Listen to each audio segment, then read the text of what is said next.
నేను పోతే గానీ నా విలువ తెలియదు వీళ్ళకి. ఎవరు నువ్వు?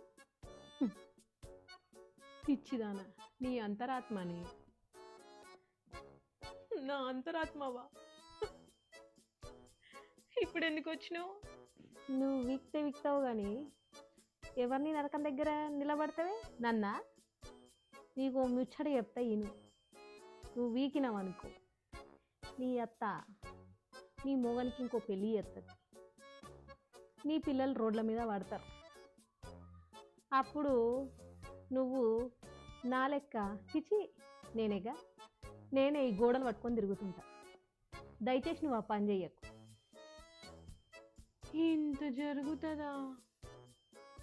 అమ్మో, చంపనని చంపుతా కానీ సావని మాత్రం చావను, అంతే.